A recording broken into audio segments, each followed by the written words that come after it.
let me introduce you the textbook as usual. Uh, I have to introduce you what are there in the textbook, the new textbook, of course, and biology for biology grade 12. And the textbook contains 6 units, 6 units as you observe here, 6 units. The first unit talks about application of biology, the science of biology. It's very vast, vast, vast, because biology has a huge, huge, huge implication of application as far as applied biology is concerned. Therefore, application of biology. And then the second talks about, this is also very huge, microbiology, small part of microbiology lesson. The third talks about energy transformation, how energy is changed in living system in order to be used by living cells for energy requiring activities like active transport, muscle contraction, whatever. Therefore, and also how energy is transformed from sunlight into plants. Therefore, it has two aspects: photosynthesis and respiration. Respiration are there. Energy transformation in living systems. It is biological thermodynamics. And the fourth unit talks about evolution. It's very, very, very big process. Evolution. We talk about the work of Darwin, before Darwin and after Darwin. Evolution, of course, evolution. Darwin is considered as the father of evolution, modern evolution. But there were theories, some theories before Darwin, and some theories, additional theories after Darwin. The basis has been laid by Darwin, Charles Darwin. Therefore, evolution, the fourth unit, is very interesting as well. And the fifth unit is coordination. Coordination in the it's part of human biology. Coordination, human coordination, coordinating systems. The two systems are discussed here. The two systems. One is the nervous system. The other is the endocrine system. The two systems are coordinating systems, just like the tele system. Nervous system is the tele system of the body, whereas the postal system is the endocrine system. And the last talks about a new unit added in the new curriculum. That's current issue, climate change. Talks about climate change. And these are the contents of this unit. And when we come to the first unit, that is unit 1, application of biology. What are the subtitles included under application of biology? You see, application of biology in conservation of natural resources. Yep. Application of biology in food and nutrition security. Application in creating conscious citizens and ensure sustainable development. And application in biotechnology. Of course, simply we talk about the modern way of application of the knowledge of biology at industrial level. That is, simply we are talking about biotechnology, the different areas of biotechnology, where microorganisms, molecules, and genetics is used to make human life better in many areas like medicine, food, agriculture, marine bio, whatever it is. Therefore, these are the titles. The most important part of this unit is the broadest, most important modern aspect of application of biology is the biotechnology section. The last subtitle is very wide, and the others are, of course, not that much a big deal. Then, when we go to the lesson, starting the first one, the first subtitle, it talks about application of biology in conservation and natural science. You see, underline these two terms: conservation, natural resources. We have to define first what does mean conservation. What about natural resources? What does mean by natural resources? What are natural resources? And I will show you in simple. We shall start this conservation of natural resources by what this personality said. Of course, the 26th US president, he has He has given us a big legacy. This man is really lover of nature, lover of nature. The 26th president of the United States, Theodore Roosevelt, or nicknamed also Teddy.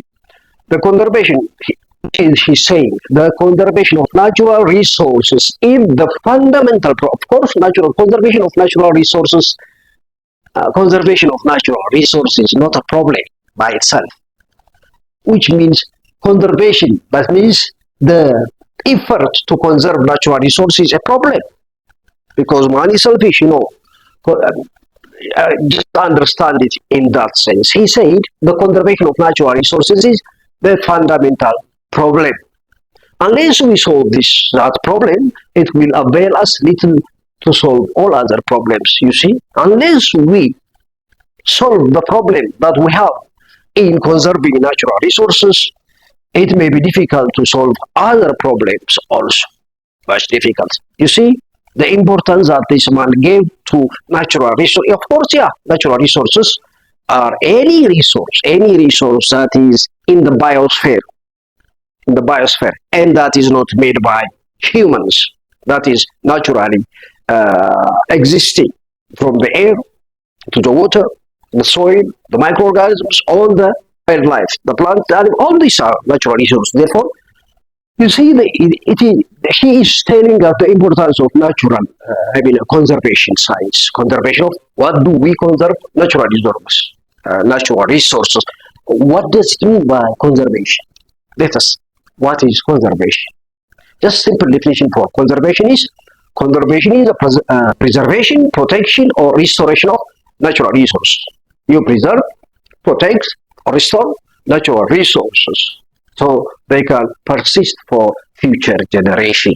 We have to use natural resources in a sustainable way. If we are using in a sustainable way, we use it and we pass it to the next generation without destruction, without spoiling, without depletion, as it is, so that ecosystems or the biosphere in general will proceed to exist forever. Therefore, natural resource conservation is a preservation, protection, restoration of natural resources so they can persist for future generations. And therefore, this conservation principle involves maintaining diversity of species, biodiversity, genes, preserving genetic diversity, ecosystem diversity, as well as functions of the environment, such as nutrient recycling. We have to nutrient recycling.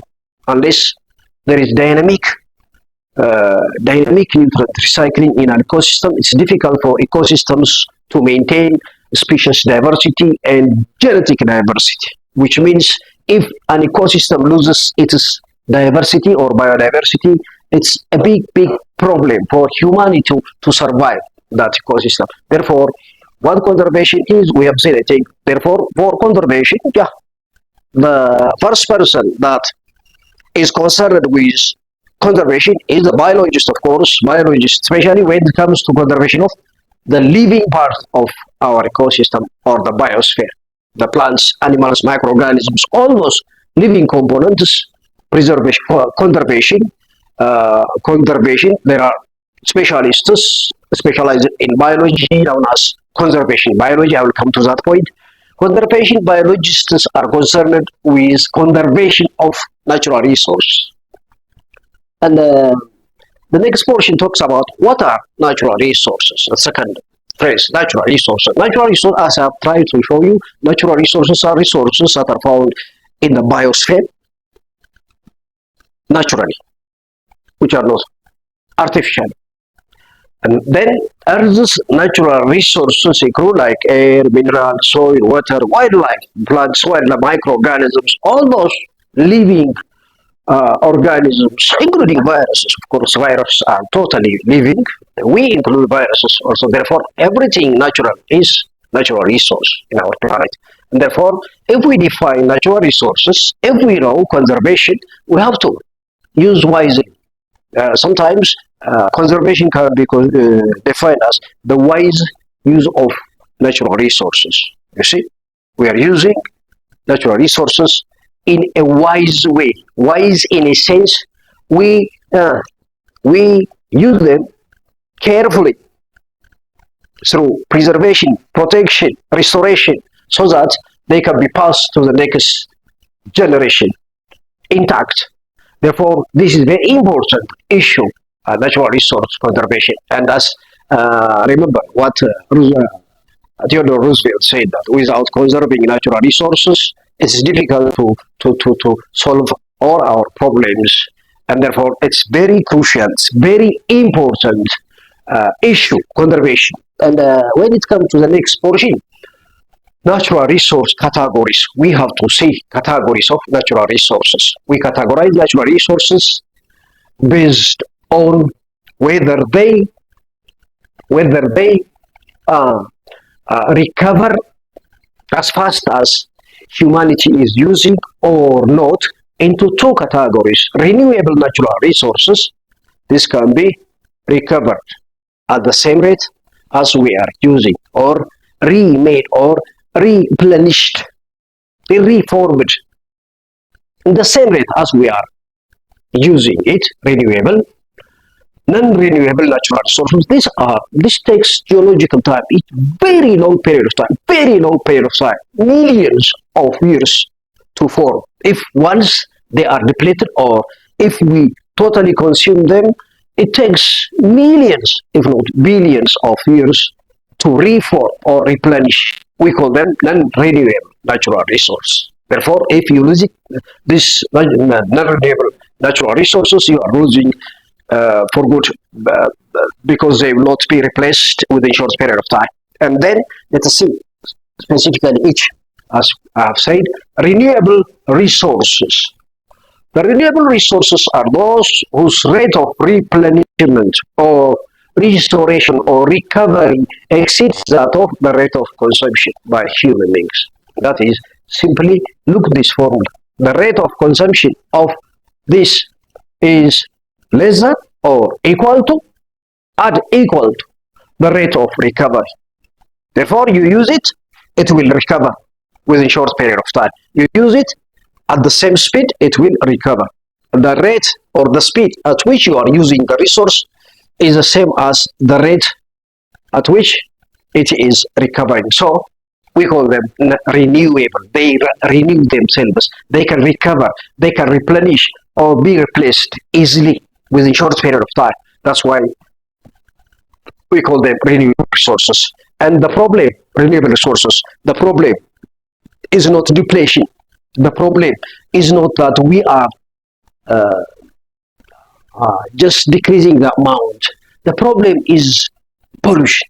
We are polluting. For example, water is most of the time water is, yes, we agree, water is renewable resource. Air is, but we pollute both the air atmosphere by releasing some toxic gases, and the water also is polluted. Water bodies are being polluted, even oceans are being polluted by human activity. And the problem for renewable resources is the pollution, anthropogenic pollution.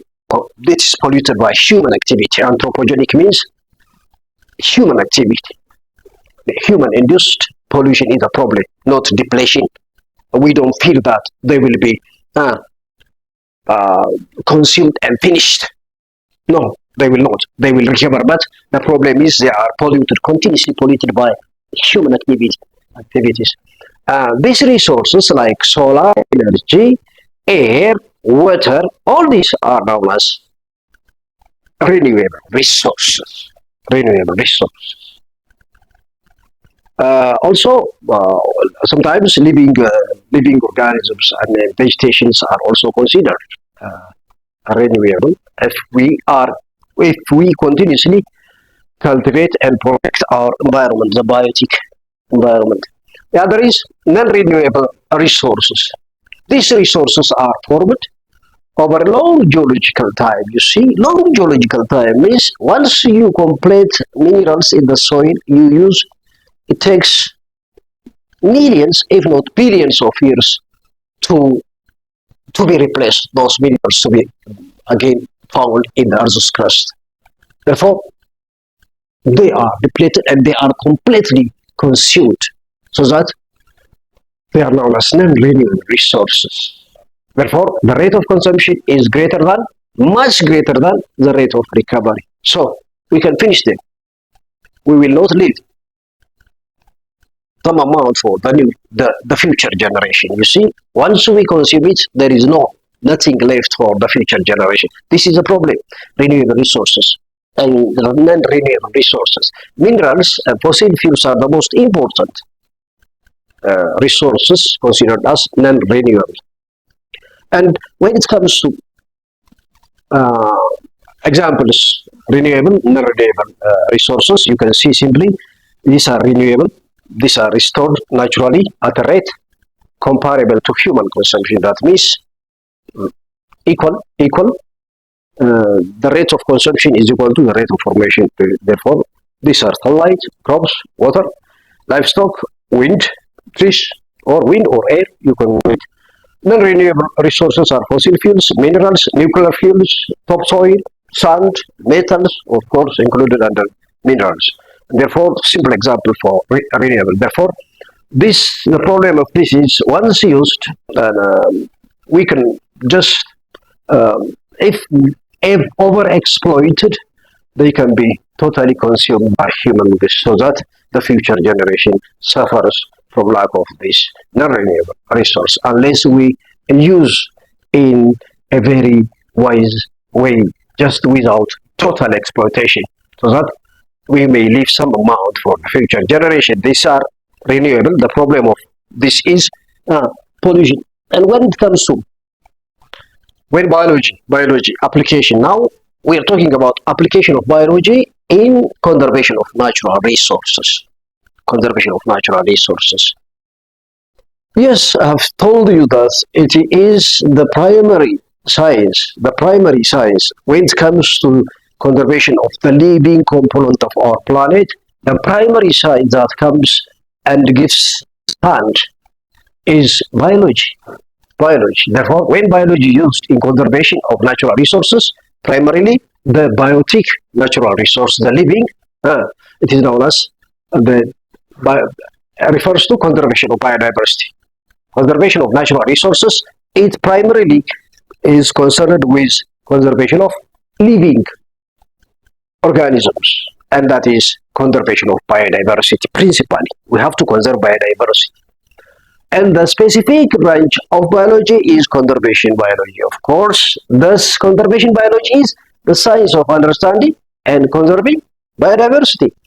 We're talking about biodiversity. Then there is a branch of biology. Conservation, when it comes to biology, in the biological context, conservation means what do we conserve? The living component in biology. We are not primarily concerned with conserving minerals or rocks or the mountains, whatever. We are concerned with forest conservation. We are concerned with wild animal conservation. We are concerned with conservation of microorganisms in a certain habitat, all living organisms. When it comes to that, we are talking about biodiversity, or the plants, or the animals, all the other organisms. Biodiversity we are conserving. And for this purpose, there is a special field of biology known as conservation biology, the specialty area, like master's or PhD area. And thus, conservation biology is the science of understanding and conserving biodiversity, we can say. If, therefore, you see how much biology is integrated in a conservation science. It integrates various disciplines. For example, when we say there is conservation biology, a scientist specialized in conservation biology may have knowledge in ecology, may have knowledge in genetics, may have knowledge in environmental science. So they have specialists, conservation biologists have enough knowledge on ecology, genetics, environmental sciences, so that they know about genetics, how to preserve organisms through gene banks, whatever, how to preserve ecosystems, and how to maintain genetic diversity, species diversity, ecosystem diversity. Therefore, this conservation biology integrates all these disciplines like ecology, genetics, environmental science. So it struggles or uh, it works by developing strategies that protect species, ecosystems, and species diversity, ecosystem diversity, and genetic diversity. Now, we are done with application of biology in conservation of